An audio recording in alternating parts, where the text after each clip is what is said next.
Wyoming may be the cowboy state, but it is definitely the pronghorn state, hands down. Now, since I've moved to Wyoming, I haven't had a chance to pronghorn hunt. Not that I didn't want to, my schedule just didn't allow it. I had the good fortune to hook up with Scott and Angie Denny. They invited me out to their operation, Table Mountain Outfitters. They have it all. Scott and Angie showed me right away the mule deer opportunities on this property. They were exceptional as well. We were seeing good mule deer on our way in and out of every pronghorn hunting area. Now, good outfitters, they make you comfortable. Whether you're in a tree stand, a ground blind, spot and stalk, they like to make things good for the hunter. One thing I noticed right away about Scott and Angie, they set up their ground blinds for complete comfort. In fact, they even went to the finishing touch of carpeting the Wyoming prairie. They put down a nice piece of carpet. What did that do? It made it quiet when you're moving in and around your blind. And, this is a big one, it kept the dust to a minimum. So if a wind gust would come in an open window, dust wouldn't rise up and choke you out. Now, I gotta admit, they didn't have air conditioning or satellite TV in the blinds. That's okay. I always bring my transistor radio. I'm not an iPod kind of guy. And a good book to read. But all the time, I'm paying close attention to see if there's a pronghorn coming in for a shot. Now, if you pick the right place to hunt, the right outfitter, the right location, you're going to see a lot of pronghorn. Pronghorn are kind of like the African species of North America. They're out and about most of the day, very visual, very daytime animals. They're not those sneaky critters like elk and deer that like to sneak away during the day and hole up where you never get to see them. So what does that give you? Window shopping time. You get to look them over and get an idea of what's out there. Sometimes they'll be a couple hundred yards away. You have to look at them with binocular. Sometimes they're going to be right in your face, making you make that decision in a split second or a minute or two while they're getting their drink anyway. When they're coming in, you're just thinking an inch or two of difference. Unlike a whitetail or an elk where, 10, 15 inches of difference makes for really a great trophy to a super trophy. If you don't know what you're looking at, it's just a matter of inches that makes a good pronghorn trophy a great pronghorn trophy. Now, the first day out, I was biting nails. I hadn't even been in the blind a half hour when the action took off. A lone buck. He just charged out of nowhere. He was thirsty. He hadn't had a drink all night. As he edged closer, though, that sixth sense, that Bruce Willis thing, it kicked in. I didn't think it was the wind. The wind was in my favor. But something about the setup just wasn't right for him. Was it the blind? Was it just the fact that the water was down in a low spot and he couldn't see it well? I don't know. But he never made it to the water. He turned, walked out, and stood there for a long time. He was thinking over his decision at the same time I was thinking over my decision. Should I have made a shot when he was in there, when he was inside of 40 yards? The more I got to glassing him, again, the better I started feeling. That's better than watching Good Morning America any day of the year. For me, this is Good Morning America.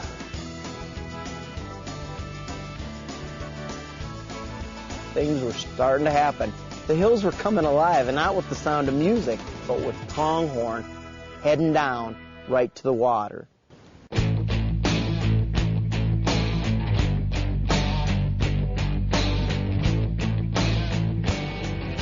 Now, the next buck that come in really made me think. He looked like he was edging up close to 14 inches. You could just see it in his eyes. He needed a drink. He was looking it over, but he definitely was thirsty. He was doing a lot of that on his way in. I decided right then I was going to let him have a drink. Then I thought, you know what? I might just let him have an arrow at the same time. North American Hunter is brought to you by Federal Premium Ammunition. Every shot counts. Matthews, catch us if you can. Mossy Oak, it's not a passion, it's an obsession. Nikon, the trusted name in optics. Game High, makers of the Freedom Sleeve. Hunting wear is all we do. Thompson Center, America's master gun maker. And by HuntingClub.com, the official site of the North American Hunting Club. North American hunters Mark Kaiser is waiting it out in search of a trophy pronghorn. He looked like he was edging up close to 14 inches, medium-sized prongs that sat up high. Add that all together, he wasn't overly heavy. Scott and Angie had told me they'd been seeing a big buck in this pasture. It had made this pasture's home, so don't get too hasty. You know what, when you're working on TV shows, and this is what we're doing, we're filming for you to watch, it's like, do I pass up something like this? It's a good opportunity to make a good show, or should I be just a little bit greedy for myself and hold out and look for a big buck? The true nature come out. I was going to be a little greedy. I held out. I passed up. Still, I didn't want to put you guys out, but it's like, Mark's got to look for a good pronghorn here. And there were plenty standing on the horizons, waiting to line up for a cool, long drink of water. That buck there, he was stacked out. He had everything. He had good mass, big prongs, good hooks, but he was just a little short on overall length. It's still early in the hunt, so I'm not kicking myself too bad, but I might be in another day or two. Throughout the morning and into the midday hours, we had doe and fawn after doe come in and get a drink.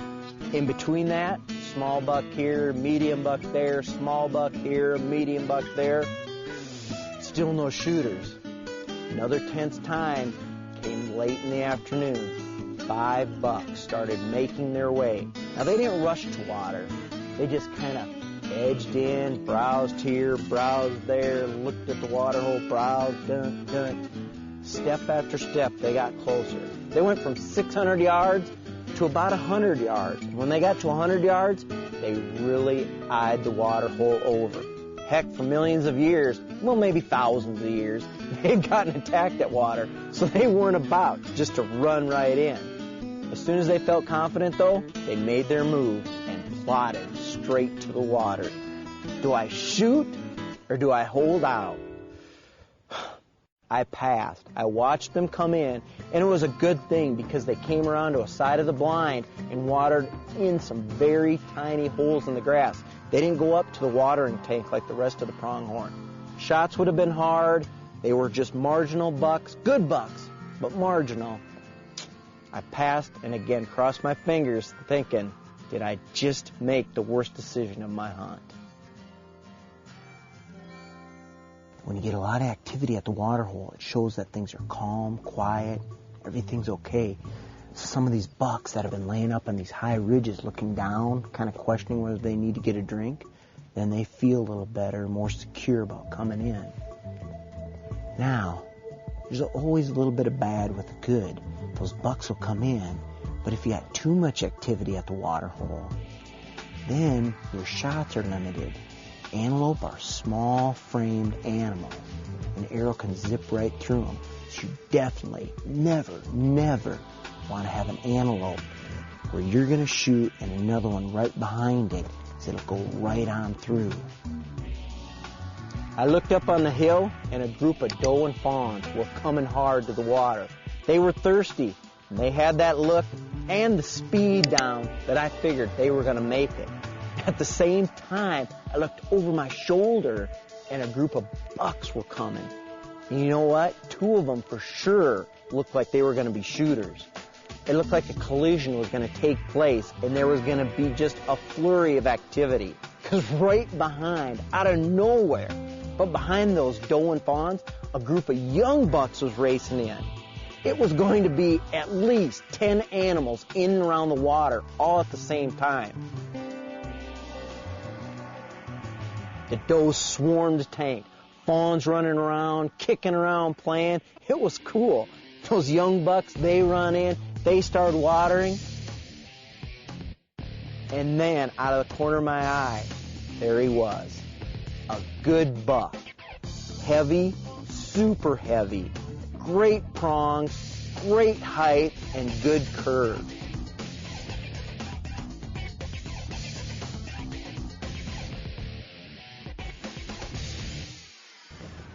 Too many antelope right there, I can't shoot. 12 yards or less. That was my shot opportunity. I came back, full draw, ready to shoot, and he looked right in the blind. Did he hear me? Did he see me? Something wasn't right, but things were right enough. He didn't bust out of there. But with all the other pronghorn acting casual, drinking, playing, he decided to let it pass, and he walked right into the group.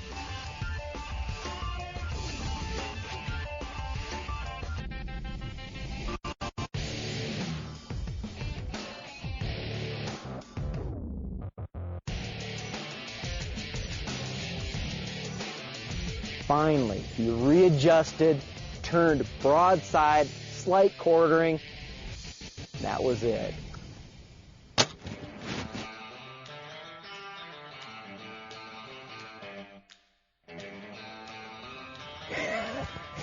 It just hit the ground. Perfect shot, right behind the shoulder. And you gotta love antelope because they got those lines that help you line up your shot. I mean, no other animal in the country's got that.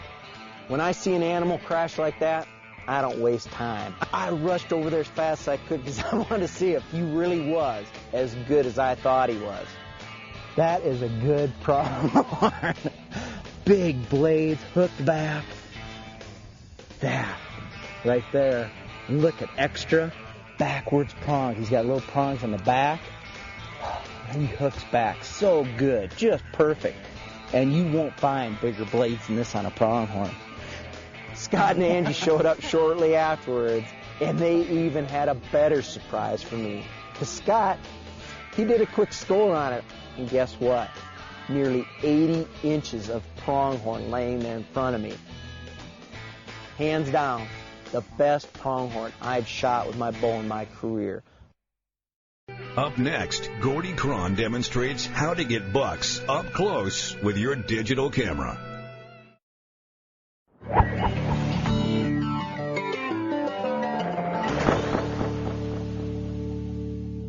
You know, spending hours in a tree stand can be kind of tiresome on the old derriere. So a lot of bow hunters, they set their stands up so they can sit in their stand and shoot, usually to one main funnel or shooting length. That's great, nothing wrong with that, except when the rut rolls around.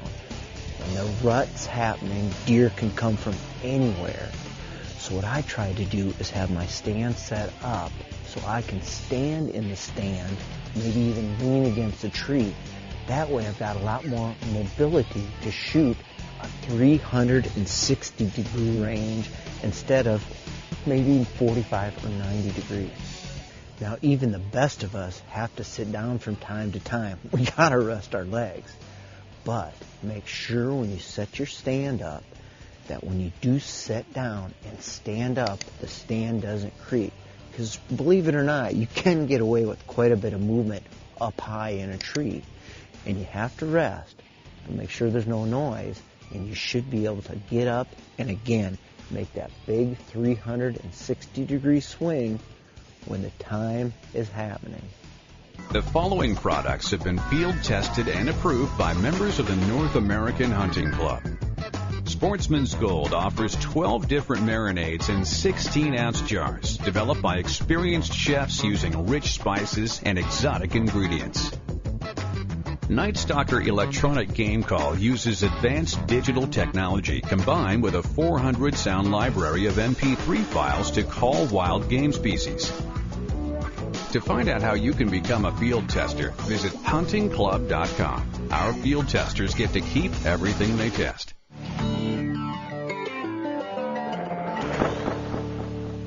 If you're like me, you do most of your preseason scouting from afar. Whether it's binoculars or a spotting scope, I like to let my optics do the walking so I don't have to get out and disturb the land that I plan to hunt. Lots of hunters are using trail cameras to monitor their hunting properties. But did you know that you can also use your spotting scope and binos as a telephoto lens for your digital camera? Not only can you watch those big bucks from long range for a little preseason scouting, but if you have any question in the field regarding an animal's size, you can simply snap a picture right through your binos. Simply take your camera, place it in the binos viewfinder, point, and click. If you've got a lot of bucks frequenting the field and you're just not quite sure on their size and maybe a particular buck is just like right on the edge, you can share these images with your outfitter or your buddies and you can get their opinion. You're using the power of your binoculars to bring those images in close, just as if your outfitter and your buddies were looking right through your binos at that buck. Coming up next on You Call the Shots, a Kansas whitetail on a mission.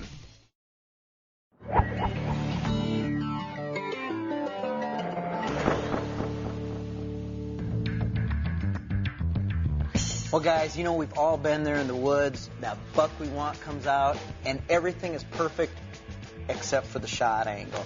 And this is one of those cases right here where this is a good-looking buck. You know, he's probably a 3 or 4-year-old deer, got nice antler height, nice mass, but do you take the shot?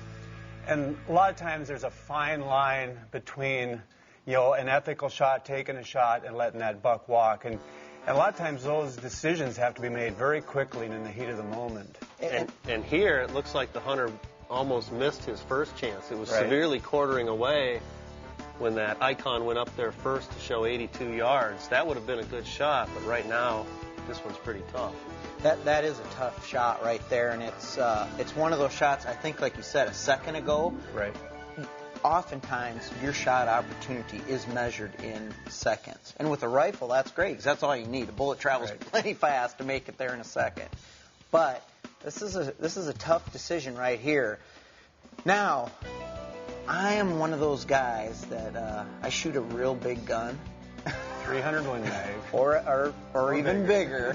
And I do that for a reason. Not only flat trajectory, obviously, a lot of the open country hunting I do, but for the more important reason, I guess, is foot-pounds of energy. Right. And with a shot like this, if that's the deer I want, I feel comfortable taking a tail-end shot. Well, but I'll be honest.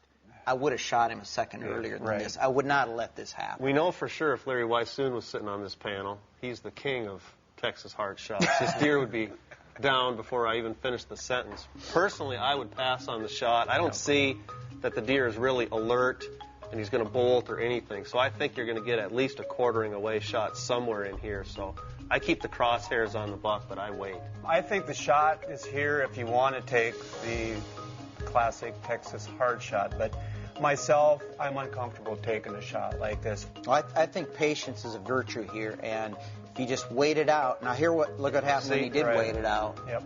So I think a guy has got to be ready on the shot at all times, no matter what you're doing. Well, and that hunter, too, you see how he had the grunt tube in his mouth? Right, trying to stop the deer. He can stop that deer. He's grunted. He was hoping to stop him maybe 1 or 2 steps earlier. You know, I don't think this is the same deer that we saw where it was facing away from him. That looked like a wider rack to me. I think what happened is that bigger buck went into heavy cover. This one come out, and which happens a lot in rutting scenarios, you know, the deer running around. And but I think right here, you know, that's when, if he's going to make a shot, he better be acting pretty darn quick. That deer's about to disappear into even heavier cover. Well, I think that even though this is a marginal shot, I think even from this angle, I think the shot is there. You're looking at 67 yards with a 30-06. I think I'd probably put the crosshairs right on the point of that shoulder, maybe even aim a little high to leave myself some room up over that branch and just let it fly. Exactly. Oh, boy. Oh, good shot. Probably didn't break his shoulder, though. He would have probably fell in his tracks had he hit him on the point of the shoulder. He could have, but, you know, on a lot of situations, that shoulder might be flopping, and we couldn't see it in there. And deer are remarkably fast on 3 legs. They go a lot better on a flat tire than my old Chevy. I think this whole scenario as it played out is just a good example of how you've got to stay on the animal, you've got to stay patient, and just look for that opportunity. North American Hunter is brought to you by new supercharged scent killer by Wildlife Research Center, Beyond 99%. Polaris. See the hardest working, smoothest riding off-road vehicles now at your local dealer. Quebec, providing emotion since 1534. To receive your free packages brochure, please call 1-877-BONJOUR. Cuddyback, fast trigger speed, long battery life. Gammo USA, adult precision air guns. And by these other fine sponsors.